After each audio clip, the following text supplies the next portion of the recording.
Bon, mes chers compatriotes, nous sommes pratiquement au terme de notre congrès et comme il se doit, nous invitons donc M. Nzebele Patrick de nous faire lecture du communiqué ou de la déclaration finale.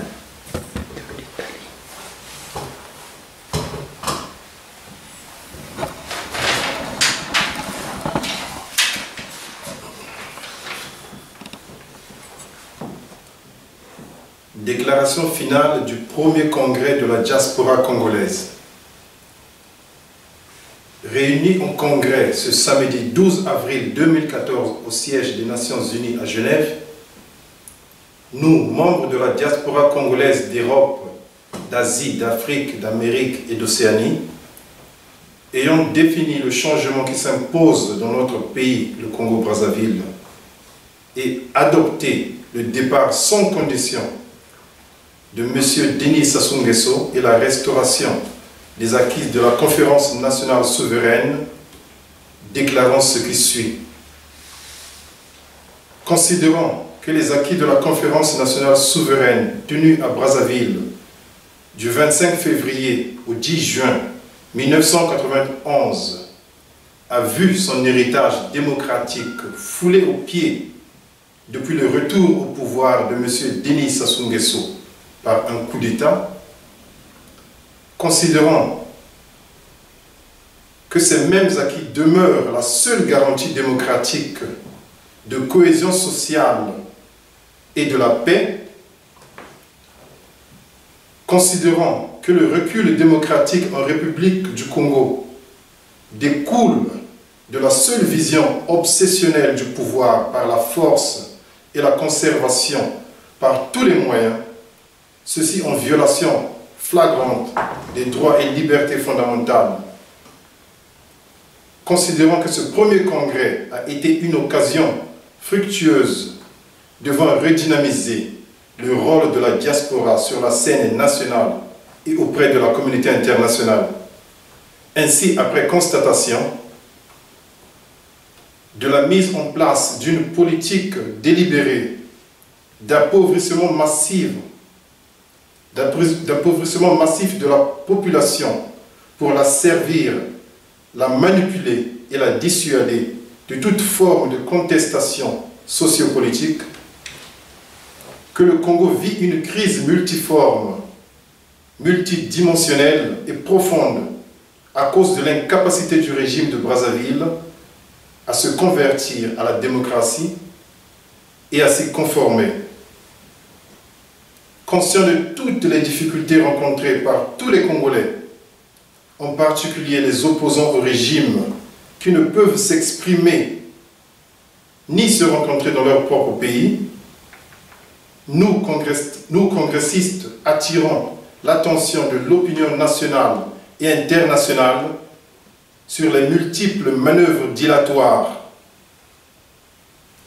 sur la falsification permanente du fichier électoral, contre la cohésion nationale, sur la déstabilisation des équilibres territoriaux, sur le péril que représentent toutes les mesures militaires préparatoires telles que la mobilisation, le positionnement, l'encadrement des milices armées, ainsi que la distribution des armes de guerre. Dénonçant l'entretien des milices, le recrutement massif des militaires et paramilitaires, congolais et étrangers, l'achat massif d'armes de guerre et de munitions, dénonçant le système mafieux de gouvernance basé sur la corruption, l'impunité, érigé en mode de gestion de l'État. L'édification d'un système de gestion clanique du pouvoir, avec en perspective l'installation d'une succession monarchique et par des manœuvres inavouées tendant à la transmission héréditaire du pouvoir. L'accaparement des ressources nationales d'origine naturelle et financière au profit du clan au pouvoir. la violation des lois sur la protection des libertés publiques ainsi que les droits de propriété et l'expropriation des biens privés. Dénonçant le détournement à grande échelle des moyens financiers prévus pour le développement, les municipalisations tournantes servant de justification à la dilapidation des deniers publics. Dénonçant toutes les manœuvres du pouvoir et de ses affidés pour imposer ses choix au mépris du dialogue national, préférant faire du lobbying et de gérer son image afin de solliciter et d'obtenir le soutien de la communauté internationale. Dénonçant la dictature du régime, l'instrumentalisation des services de sécurité pour instaurer la peur, le contrôle des médias aux ordres et l'utilisation de la propagande malsaine pour empêcher les contestations et les manifestations populaires. Rejetant tout processus du pouvoir actuel conduisant à se maintenir, contestant la légitimité du pouvoir actuel depuis son installation par coup d'État en 1997, exigeant le départ sans condition de M. Denis Sassou Nguesso et son système à l'origine de la crise politique et socio-économique du pays.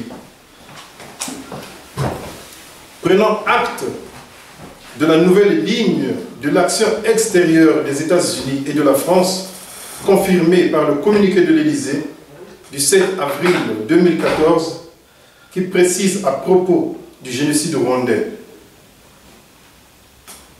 Nous avons le devoir de tout mettre en œuvre pour qu'un tel drame ne se reproduise plus. La prévention des génocides est devenue un élément central de l'action extérieure de la France. Elle inspire à la fois nos interventions en Afrique et notre action au Conseil de sécurité des Nations Unies pour limiter l'usage du droit de veto en cas de crise, en cas de crime de masse, dit François Hollande.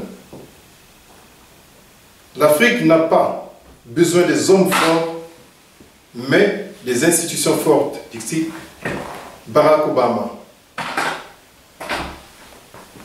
Notons que ces orientations volontaires des présidents François Hollande et Barack Obama sont des encourageantes pour les pays à risque majeur comme le Congo.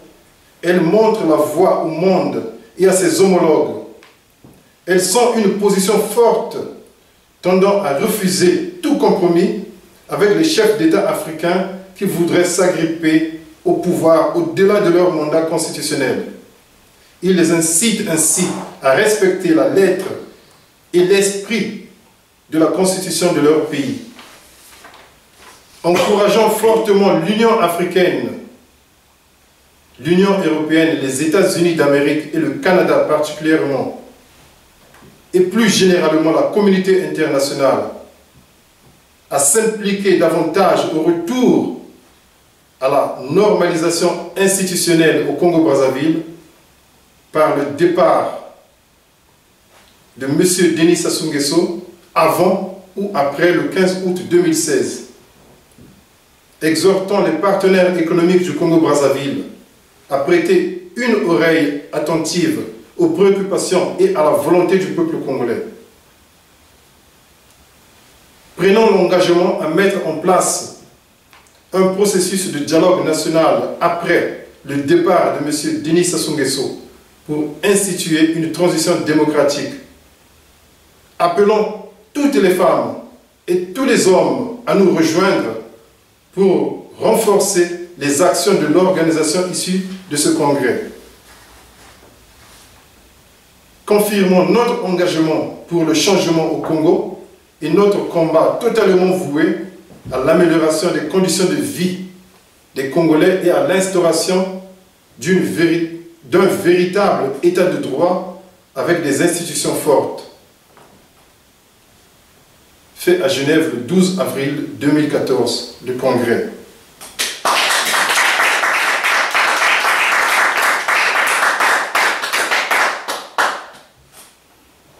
À l'issue du congrès, une permanence de 11 membres a été mise en place sous la coordination de 5 membres: Mbiki Denanité Lagnon, Nganga Nicodème, Mavimou Auguste, Né Foumou, Badia Patrick. Merci.